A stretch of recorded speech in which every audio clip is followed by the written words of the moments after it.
got ammo.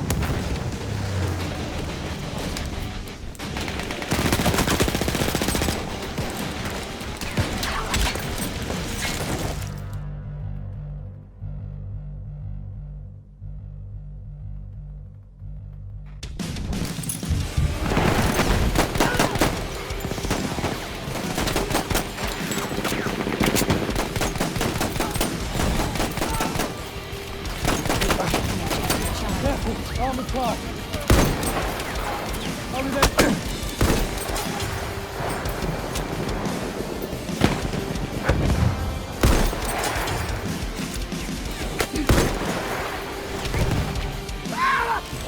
Papa, ¿qué es esto? We have taken objective butter.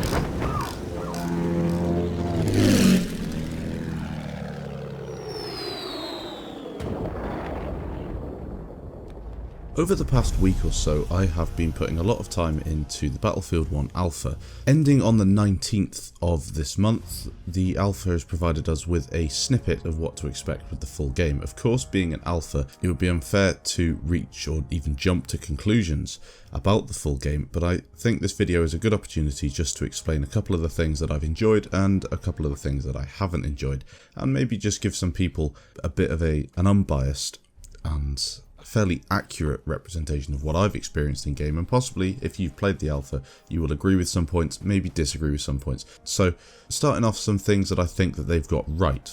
I think mainly for me the visuals and the audio are superb. There are a couple of things they could maybe tweak, and I think they definitely will do, because obviously it's an alpha. The whole point of an alpha is just to throw the game out there in a state where it can then be improved, and you know, the balance and things like that are things that obviously need people playing on the game before they can improve them, but there are other things that they can change and then again test that in the beta before bringing it out for the full game. I really feel like the audio in this game is fantastic, and they've nailed it for a couple of the characters. The British characters especially, obviously I don't speak German so I can't speak for that, but the British characters sound really, really good, and you've got quite a variation of accents as well from around the UK, which is actually quite a nice touch, because obviously that's how it would have been back in the war. The visuals, superb. I like the way that obviously with Frostbite you're going to have brilliant visuals, but the rain especially. Some people have said they don't like the rain, not really too sure what they're talking about there, but reflections and the quality of reflections in the rain looks great. I think some of the buildings maybe are going to be just touched up a little bit, but again they do look great. It looks better than Battlefield 4 did.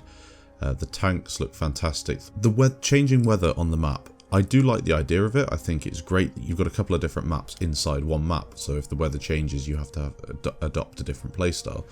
But some aspects of it, for example the fog, I don't enjoy at all, and I would compare it to Gulf of Omen and the Sandstorm. I can't imagine anybody enjoys that Sandstorm on Gulf of Omen. It's a nice little addition to have in the game, maybe with a couple of minutes to go, but having it for the full game just doesn't really add anything to the game for me. But then again, people might like it, and this is what the point of the alpha is. But I especially like the rain. I think the rain does look really, really nice. The map design itself I think is great. I enjoy the close quarters engagements. The flags are quite well balanced, and the different long range and short range engagements you can have are good. The one thing I would have a bit of a complaint about is the fact that I often get sniped from one flag to another when I'm trying to cap a flag myself, and then someone who's on a different flag can spot me. So the line of sight is quite weird from certain flags, but again, that's not a massive issue. That's something you get used to and realise there are places you can stay, places you can't. The Scout class as well, I've really enjoyed playing the Scout, and that's something coming from me. A majority of my gameplay is spent in a vehicle on Battlefield 4. I do enjoy a little bit of infantry now and then, but I've never really played the Recon class in Battlefield 4. So being able to sit down and use the Scout is nice for me, although I would say, and speaking to a couple of people who've played the alpha, they say it's slightly casual, which is, when we get onto the negative points of this game, that will come through as a common theme. But yeah, I have enjoyed the Scout, and the Assault as well is probably my second favourite class after the Scout. The machine guns are quite nice to use, but the medics, not really use them too much because of the guns that you have on offer there. And yeah, so overall quite impressed with the Scout class. I'm also fairly impressed with the melee sound and the melee visuals. I think they are fantastic. The one big problem I do have with the melee though, and we'll start to get on some of the problems I've got with the game now, is you can do an 80 hit to anybody from any angle. And that is fairly overpowered. If you're in close quarters combat, you can just smash F on your keyboard or whatever it is on your console, and you just hit somebody with a spade. And yes, the animation's a bit longer, so you put yourself at risk from being shot in the back or shot by somebody else, as you do in Battlefield 4 with the knife animation, but it just seems like there's no counter to it, and it's fairly overpowered. I'm knifing people and hitting people with a spade or a hatchet, whatever I've chosen, a lot more than I expected to be doing. And I'm also getting killed a lot by the syringe for the medic class, but again, that's something I'll talk about in a minute. On a negative side, I'm not a massive fan of the spawns that they have on this map. Again, something that will be changed before the full game comes out, I'm sure, but the way that you are spawned miles away from a flag, it seems like you're spawning further away than you used to do on Battlefield 4, and I don't really like that aspect, because if someone has control of a flag or burning a flag, and I'm just getting kind of the last spawn on it before they take control, I kind of want to spawn a little closer to the action. I'm being forced to spawn away from it, especially on Bravo flag by the monastery. I'm being forced to spawn away from it, having to pick up a scout and then try and pick people off, and I just find myself dying, especially if they've got a tank there as well. I want to kind of get more involved in the action, and I find that's a bit of a problem. Again, not something massive, but something they might look to tweak. Now let's have a quick look at the medic class. This is a class that for me is a staple to infantry in Battlefield games.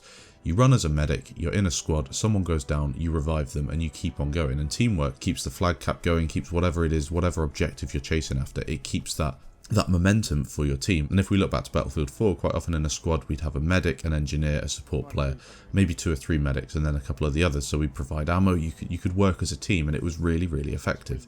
With this game, however, I have been revived very, very few times, and I have done very little reviving myself, mainly because of the weapons that you have in that class. I know it's not the full game, so I don't know what they're intending to do with it, but I feel as if there was a machine gun in that medic class, if there was the automatic or something like that, it would be better. But then, from that point, you then have to change the syringe, because that syringe is overpowered in close quarters combat. Nobody can argue with that. It's one-shot kill on somebody from close range, and I think that needs to be just changed a little bit. I think possibly changing it so you have to open the syringe or you have to pull out the syringe, just a little animation to attack people with it. And that does bring me back onto the melee weapons as well. Why not have it so you change to the melee weapon before you hit somebody with it? I think if you were to change to it, you have to think about that instead of spamming the attack button. I think that is a viable option, something that they should definitely look at. So you're being a little more tactical, and it is getting away from the spammy side of gaming where you just spam keys in order to get a result, because that is not a road that I think you want to go down on this game. Something else I haven't really enjoyed, the casual nature of the game. Now, I'm not one to say that I don't enjoy a casual game. I play lots of Grand Theft Auto, I play lots of FIFA, I play lots of games that require you can lay back on your sofa and just have a game, and it is fairly casual. This one, however, is stuck in between casual and the skill-based game that we saw with Battlefield 4. Admittedly not on the same sort of page as CSGO or anything like that. I feel like the competitive capabilities of the game aren't really there at this point. Now, I haven't really played any competitive stuff myself, but I have watched a lot of it, and I know a lot of people who are involved in that scene, and they're really of the same opinion, that they don't think that this would ever make it as a game that you could play competitively. Not that that's a massive issue, I don't think that games have to have that in, but for me, from a personal point of view, I like that skill gap. I like the skill nature of games, and having it super casual is going to turn off a lot of Battlefield veterans, a lot of Battlefield players, but again, it will appeal to a whole new section of gamers that might be coming across to the Battlefield community. Maybe that's the direction they want to go with it. Again, it's an alpha, so I'm not going to make any decisions now, but I just feel like it is a little casual.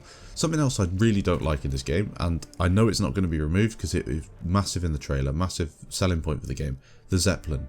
Now, the team is losing, so the Zeppelin spawns. They then get this massive Zeppelin in the sky, and bearing in mind that kills don't actually count towards your team's tickets, you've got 6 people, I think it's 6 or 7 people from your team up in that Zeppelin, firing things towards the floor, picking up kills, good, they're blowing up armor, they're helping your team out, but they're not contributing to the ticket count, they're up in the sky, they're not really helping out, and It's fairly gimmicky from my point of view, and all it is doing to the people on the ground is it is destroying the odd vehicle. Yes, it might help you out a little bit, and it might just turn the tide just the tiniest bit, but there are so many different ways that that can be achieved in a game such as this. For example, I've been playing Verdun a little bit a week or so ago, as I mentioned in another video, and when your team is losing, they change the spawn time for the enemy team. So say we've got 6 flags, or we've got 5 flags compared to their 1.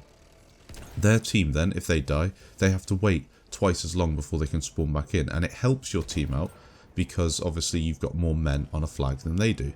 And that way, it doesn't anger the team that's winning. They just have to wait a teeny little bit longer to spawn. It's not a massive problem, and your team gets an advantage. Another way of doing it is favouring the spawns for the team that's losing. So if you have a team that is struggling, maybe have some option where they can parachute in kind of at the back of the map and maybe work their way back that way. So it would be an option to get them out of their base without having to take a vehicle and go around the side of the map. I think there are definitely other ways of going about it than just putting a spammy gunship in the air that, in my opinion, isn't massively overpowered. It is not massively overpowered, but it's just a pain, and it's just, again, that word spam comes back. They're just sitting there throwing bombs at the ground, and I just don't get it. And after a while, I think that people will grow very, very tired with it.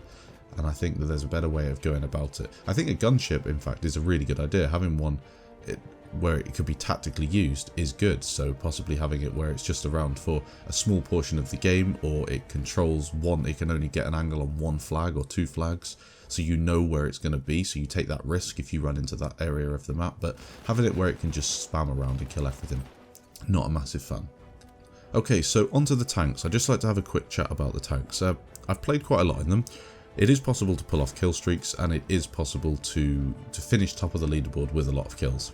Some people say they're overpowered. Personally, I don't think they are. If you've got a good squad, or you've got your mindset on taking down a tank, you can do it single-handedly if you're forced to. It is not a massively difficult task to take one of these tanks down. The small tanks especially are very vulnerable. Tracks get disabled fairly easily, and they can only take a couple of shots before they're down.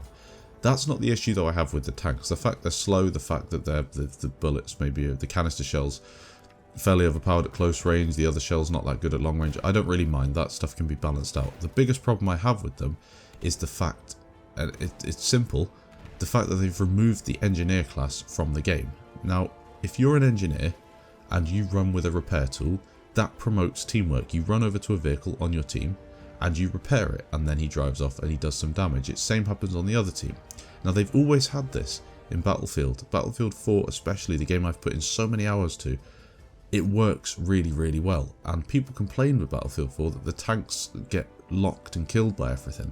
Now, I understand there aren't as many things in this game to kill tanks, but we haven't seen everything that the full game has to offer. I can guarantee you there will be the same sort of anti-tank weaponry that we've seen in Battlefield 4 in Battlefield 1, bar the lock-ons. And lock-ons for me are not something that you even need, because an RPG can do more damage if you're smart with it than a javelin can. Admittedly, SOFLAM is a bit of a cheat because people can fire tow missiles across the map and take things out, but for Battlefield 1, remove the lock-ons and give people the option to help out a tank. The engineer class, I think, that hammer idea needs to be available too. Even if you spawn in as a gunner, you should have that hammer. Maybe that could be the way they do it. So if you spawn in a tank with 6 seats, the people who spawn in that tank with you get access to a hammer, and they have to choose it and they can have access to it. I'm going out at the minute in a tank and I get disabled. I can't then use the repair button, because if you get hit, the repair button doesn't complete its cycle. You have to then restart it. I jump out to repair. The animation, of course, is a little slower, and I'm repairing. Someone either steals my tank and drives off, and admittedly they won't get very far because they're not a mechanic, but they still steal it, so that problem's still there. I get sniped because there are snipers everywhere, and if I do manage to repair and then jump back in, I've got that 3 or 4 second animation where I can just get picked off on the back by a sniper, and it's just not fun. I mean, the tanking class, unless you camp, and what this then causes people to do, and I'm pretty sure a lot of people will agree with me here, you have to camp in the tanks. You have to camp up on a hill if you want to pull off a kill streak, and you have to let the infantry do the work, and you sit there and you just pick people off. And then if you do get in close combat, you can take a couple of people down and then you back off again, and it's just not what I wanted to see. I wanted to see tanks flying onto objectives, smashing through walls, sitting there being repaired, and then having a nice tank battle with another tank, and then infantry throwing grenades at it, and it being a bit more fast-paced. It just seems to me like the tank gameplay is very, very slow, and then you end up getting killed because you've been disabled by a lucky grenade throw or something like that. Okay, so this was a fairly long video, I think one of the longest ones that I've actually produced on my channel, and I just wanted to get some of those thoughts out there. If you do agree with me, leave your comments down below. If you don't, let me know and we'll have maybe a bit of a discussion. If you haven't been lucky enough to play the alpha, I have got a couple of videos on my channel showcasing some gameplay footage, showcasing the map itself, and of course information will follow from this video with updates of what's going to happen and the changes they're going to make. Also, I believe the beta is going to be sometime in August, probably at the end of August, I think, 20th to 30th, in that little time span. So if you haven't played the game and you're looking forward to it, that is a time period you can expect to get your hands on it, or possibly get your hands on it. Again, thanks for watching guys, and I'll catch you in the next video.